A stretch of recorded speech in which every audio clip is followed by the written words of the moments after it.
परिधि, आलोक ने तेजी से आवाज लगाई तो परिधि अंदर तक हिल गई और दौड़कर कमरे में पहुंची। ये क्या है? तुमने मेरी शर्ट का प्रेस नहीं किया और मुझे आज यही शर्ट पहनकर जाने का मन है, लेकिन आप तो हर शुक्रवार को ऑफिस टी शर्ट पहनकर जाते हो, इसीलिए मैंने सोचा कि कल प्रेस कर लूँगी। तभी शोभा जी उधर से गुजरती हैं। मेरे बेटे से जितनी देर तूने जुबान लड़ाई है उतनी देर में तू प्रेस ही कर देती। अब मन किया तो शर्ट पहन लेगा। जब तू अपनी मनपसंद साड़ी पहनती है तो ये तो तुझे कभी मना नहीं करता है। परिधि ने चुप रहने में ही भलाई समझी और प्रेस करने लगी। इतने में उसे ध्यान आया कि वो दूध को गैस पर ही रखाई है। दौड़कर रसोई में पहुंची, तब तक दूध उबलकर गैस को भिगो गया था। उसने तेज हाथों को चलाकर साफ करना चाहा, पर आती हुई सास की नज़र उस पर पड़ ही गई। तुझे तो कितना भी समझा लो, पर तू तो गलतियों का पुतला है। तुझे तो कोई भी काम ढंग से नहीं करना आता है। ना मेरे बेटे का ख्याल रखती है, ना ही रसोई की चीज़ों का ध्यान रखती है। पता नहीं घर में करती क्या है। शोभा जी गुस्से किए जा रही थी। परिधि उसे सुन रही थी और तेज गति से नाश्ता भी बना रही थी, वरना आलोक गुस्से से नाश्ता छोड़कर चले जाएंगे। तभी ससुर गिरिराज जी आते हैं और गुस्से में अखबार फेंक देते हैं। ये क्या तरीका है? घर में सबसे पहले कौन उठता है? परिधि उठती है। शोभा जी ने कहा, अच्छा तो ये अखबार बाहर क्यों रखा था? परिधि ने इसे उठाया ही नहीं, पूरा बिखर गया था। अपने पापा की आवाज़ में आलोक हाँ में हाँ मिलाता है। सही है, सब परिधि की गलती है। ये कोई भी काम ढंग से नहीं करती है। यही ढंग से काम करे तो घर में शांति न बनी रहे। अब फटाफट नाश्ता लगा दे। उसे नाश्ता परोसने में 2 मिनट की देरी क्या हो जाती है? तो शोभा भी चिल्लाकर बोलती है, मेरा बेटा ऐसे तो भूखा ही चला जाएगा। तेरे भरोसे तो शाम हो जाएगी। कोई भी काम फुर्ती से नहीं करती है। ऐसे ही करेगी तो इसकी ज़रूर मीटिंग छूट जाएगी। परिधि फटाफट से नाश्ता लगा देती है और आलोक ऑफिस चला जाता है। आधे घंटे बाद आलोक का गुस्से में भनभनाने हुए फ़ोन आता है। मम्मी, परिधि की गलती की वजह से आज मैं ऑफिस ज़रूरी फाइल ले जाना भूल गया और मुझे बॉस की सुननी पड़ी। सुबह सुबह घर का माहौल ख़राब कर देती है और उसकी वजह से मैं अपने ज़रूरी काम भूल जाता हूँ। ये सुनते ही शोभा जी का पारा चढ़ जाता है। वो परिधि को फिर से डांट लगाती हैं। हे भगवान, कैसी बहू पल्ले पड़ी है। मेरे बेटे के जीवन में शांति ही नहीं रहती। इसकी गलतियों की वजह से उसका दिन खराब चला गया। तूने उसे याद क्यों नहीं दिलाया कि वो फाइल लेकर जानी है? मम्मी जी, उन्होंने तो मुझसे किसी फाइल के बारे में कुछ नहीं बताया था, तो मैं उन्हें क्या याद दिलाती। अब तू बेकार की सफाई मत दे। तेरी गलती की वजह से आज उसकी मीटिंग छूट गई। परिधि ये सोचकर परेशान हो रही थी कि जब उसने कोई गलती नहीं की, उसे बेवजह डांट क्यों पड़ रही है। घर में किसी का भी काम बिगड़े, हर गलती का ठीकरा उसके सिर फोड़ा जाता था।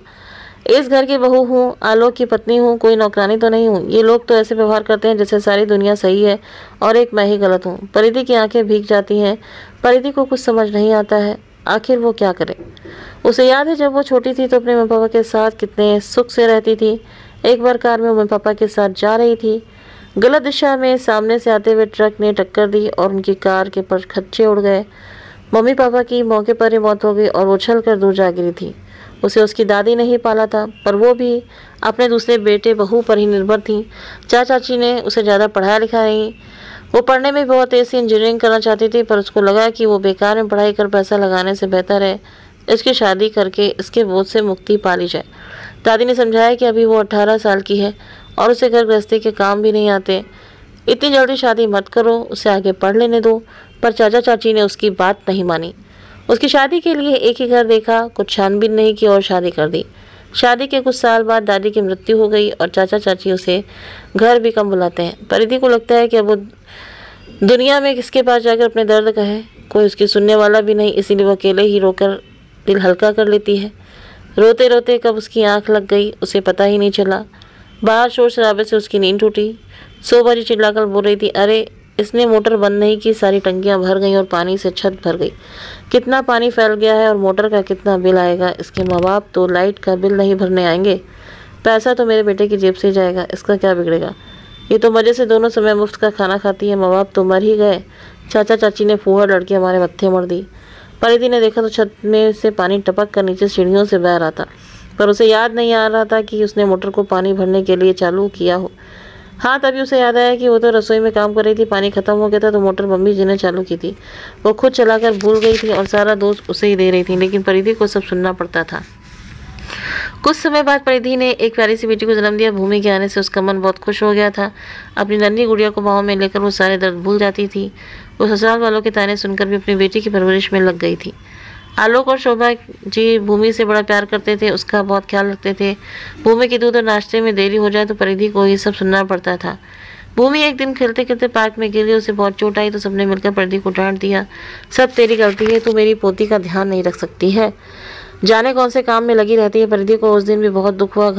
घर वाले भूमि से प्यार करते हैं, ये बहुत अच्छा है, पर पार्क तो वो अपनी सहेलियों के साथ गई थी, वो तो घर पर थी। हर बार उसे कसूरवार क्यों ठहरा जाता है। भूमि अब स्कूल जाने लगी थी। परिधि 12वीं तक पढ़ी थी, लेकिन वो हिंदी मीडियम से पढ़ी थी। शुरुआती कक्षा में तो परिधि ने उसे अच्छे से पढ़ा दिया था, लेकिन अब भूमि 5वीं कक्षा में आ गई थी और अंग्रेजी मीडियम स्कूल में पढ़ती थी। अब परिधि उसे पढ़ा नहीं पाती थी। भूमि के नंबर कम आने लगे थे तो उसका जिम्मेदार भी परिधि को ही ठहराया जाता था। आखिर वो क्यों अपनी बेटी का ध्यान नहीं रखती है। आलोक, मैं इतनी पढ़ी लिखी नहीं हूँ, तो आप भूमि के लिए एक ट्यूशन लगवा दीजिए, आपको तो वैसे भी समय नहीं मिलता है, हमारी बेटी पढ़ाई में पीछे नहीं रह जाए। परिधि ने कहा, अपनी सलाह अपने पास रख। तेरे माँ बाप ने तुझे पढ़ाया होता तो तुझे बेटी की ट्यूशन के लिए पैसे खर्च नहीं करने पड़ते। तेरे चाचा चाची तुझे पढ़ाने चाहते होंगे, पर तू ही पढ़ती नहीं होगी, तभी तो हर काम में पीछे रह गई। आजकल की पत्नियों को देखा है, बराबर कमाती हैं, पति का साथ देती हैं, और एक तू है, बस दोनों वक्त मुफ्त की रोटियां तोड़ती है। ये सुनकर परिधि की आंखें भर आई। हमेशा आलोक उसे फुहरपन और मुफ्त की रोटियां का ताना देते थे। आखिर उसकी क्या गलती थी। ऐसे ही सालों निकल गए। परिधि घर की बहू थी, आलोक की पत्नी थी, पर उसे कभी मान सम्मान और प्यार नहीं मिला। उसे तो बस गलतियों के लिए दोषी ठहराया गया था। वो कभी इन सब के खिलाफ ज़्यादा कुछ बोल नहीं पाई, बस सहती जा रही थी। ऐसे ही सालों निकल गए और अब भूमि कॉलेज में आ गई थी।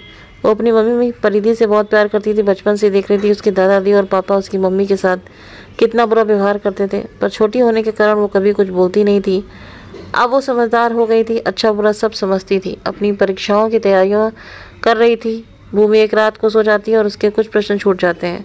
सुबह अपने पापा से बोलती है कि पापा कुछ प्रश्न रह गए हैं। ये सुनते ही आलोक का पारा चढ़ जाता है। ये सब गलती तेरी मम्मी की है, उसे भी तेरे साथ में जागना चाहिए था, तेरा ध्यान रखना चाहिए था। परिधि परिधि, आलोक चिल्लाकर बोलता है, ज़रा सी भी अक्ल नहीं है क्या तुझमें।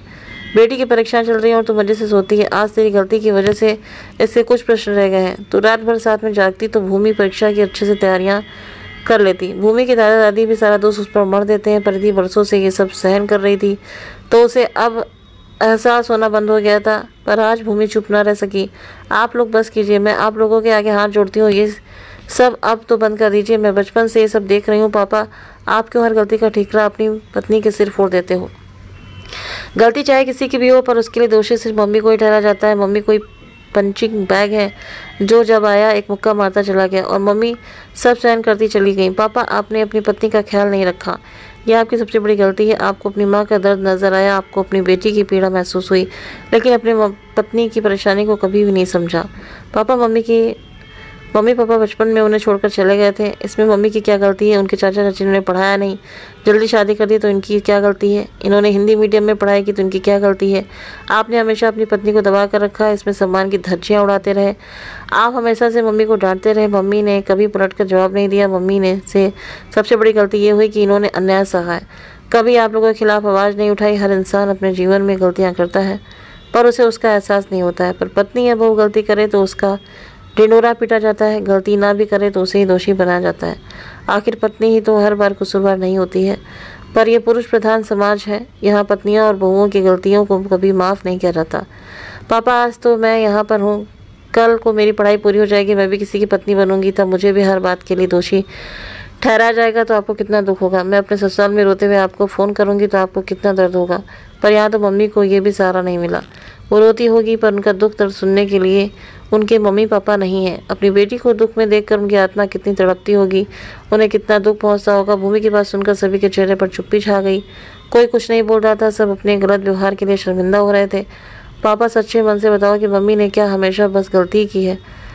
इस घर परिवार आपके लिए हमारे लिए कभी कुछ अच्छा नहीं किया, फिर हर बार बस उनकी उन गलतियों को गिनाया गया जो उन्होंने ही नहीं। मैंने तो बचपन से ये सब देख रही हूँ, पर अब बड़ी हो गई हूँ, मुझ में भी समझ आ गई है। पापा, क्या आपने दादा जी और दादी जी ने कभी कोई गलती ही नहीं की? शायद आप लोगों के अहम ने उसे स्वीकारा ही नहीं। उसका दोषी मम्मी को बताकर आप लोग मुक्त हो गए।